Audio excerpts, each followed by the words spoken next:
হাদিকে গুলি করা সন্ত্রাসীরা শনাক্ত, যে কোনো সময় গ্রেফতার।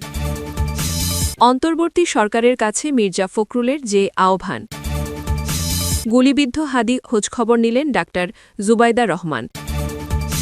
তারেক রহমান দেশে ফিরছেন ২৫ ডিসেম্বর। প্রিয় দর্শক, এবার জানিয়ে দিব বিস্তারিত।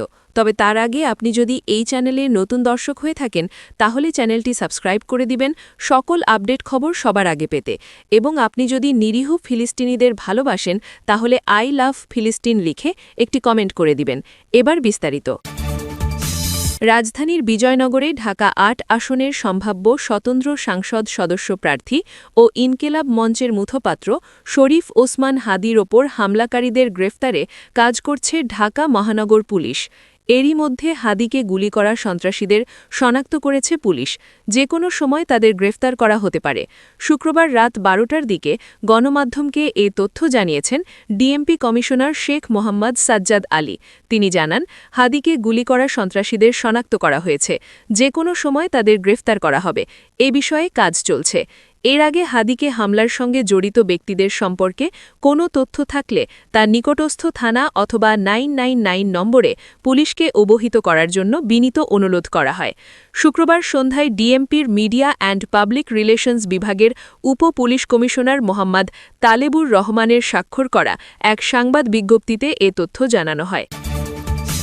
বিএনপির মহাসচিব মির্জা ফখরুল ইসলাম আলমগীর বলেছেন, নির্বাচনে প্রার্থী থেকে শুরু করে দেশের প্রতিটি নাগরিকের জান মাল রক্ষা সরকারের প্রথম এবং প্রধান দায়িত্ব। দরকার পড়লে অন্তর্বর্তী বিশেষ নিরাপত্তা সেল তৈরি করুন।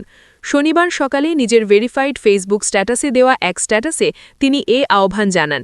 ফেসবুক স্ট্যাটাসে মির্জা ফখরুল বলেন, গতকাল ঢাকা ৮ আসনে স্বতন্ত্র প্রার্থী ওসমান হাদি গুলিবিদ্ধ হওয়া একটি অত্যন্ত দুঃখজনক ঘটনা।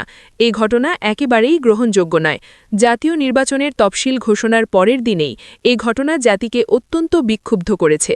আমরা আশা করছি সরকার অতি দ্রুত অপরাধীদের গ্রেফতার করবে এবং সর্বাগ্রে হাদির সুচিকিৎসা নিশ্চিত করবে। ইনকিলাব মঞ্চের আহ্বায়ক গুলিবিদ্ধ শরীফ ওসমান বিন হাদির পরিবারের সদস্যদের খোঁজ খবর নিয়েছেন বিএনপির ভারপ্রাপ্ত চেয়ারম্যান তারেক রহমানের সহধর্মিণী ও বিশিষ্ট কার্ডিওলজিস্ট ডাক্তার জুবাইদা রহমান। শুক্রবার রাত ৯টায় ঢাকার এভারকেয়ার হাসপাতালে চিকিৎসাধীন গুলিবিদ্ধ শরীফ ওসমান বিন হাদির পরিবারের সদস্যদের সঙ্গে সাক্ষাৎ করেন ডাক্তার জুবাইদা। সাক্ষাৎকালে হাদির ভাই ও বোনের প্রতি সহমর্মিতা প্রকাশ করেন তিনি। এভারকেয়ারে হাদির পাশে থাকা তার সহকর্মীদের সাথেও কথা বলেন ডাক্তার জুবাইদা। এই সময় উপস্থিত ছিলেন আমরা বিএনপি পরিবারের আহ্বায়ক ও বিএনপি মিডিয়া সেলের সদস্য আতিকুর রহমান রুমন এবং জিয়াউর রহমান ফাউন্ডেশন ZRF এর পরিচালক ডাক্তার শাহ মোহাম্মদ আমানুল্লাহ। প্রসঙ্গত, শুক্রবার জুমার নামাজের পর ঢাকার বিজয়নগরে বক্স কালভার্ট রোডে গুলিবিদ্ধ হন শরীফ ওসমান বিন হাদি। গুরুতর আহত অবস্থায় হাদিকে ঢাকা মেডিকেল কলেজ ঢাকমে বদলি করা হয়। এরপর তাকে ঢাকার এভারকেয়ার হাসপাতালে স্থানান্তর করা হয়। বিএনপির ভারপ্রাপ্ত চেয়ারম্যান তারেক রহমান আগামী ২৫ ডিসেম্বর দেশে ফিরবেন বলে জানিয়েছেন দলের মহাসচিব মির্জা ফখরুল ইসলাম। শুক্রবার রাত ৯টা৪৫ দিকে রাজধানীর গুলশানে দলের চেয়ারপারসনের রাজনৈতিক কার্যালয়ে এক সংবাদ সম্মেলনে এ তথ্য জানান। মির্জা ফখরুল বলেন, দলের ভারপ্রাপ্ত চেয়ারম্যান তারেক রহমান সাহেব দেশে এসে পৌঁছালে সেসব বাধা দূর হয়ে যাবে। আমরা মনে করি আমাদের ভারপ্রাপ্ত চেয়ারম্যান তারেক রহমান সাহেব দেশে এসে পৌঁছালে সেসব বাধা দূর হয়ে যাবে। তারেক রহমান ২০০৭ সালে ১১/১ পটপরিবর্তনের পর গ্রেফতার হন। ২০০৮ সালে কারাগার থেকে মুক্তি পেয়ে চিকিৎসার জন্য সপরিবারে যুক্তরাজ্যে যান। এরপর থেকে তিনি সে দেশেই আছেন।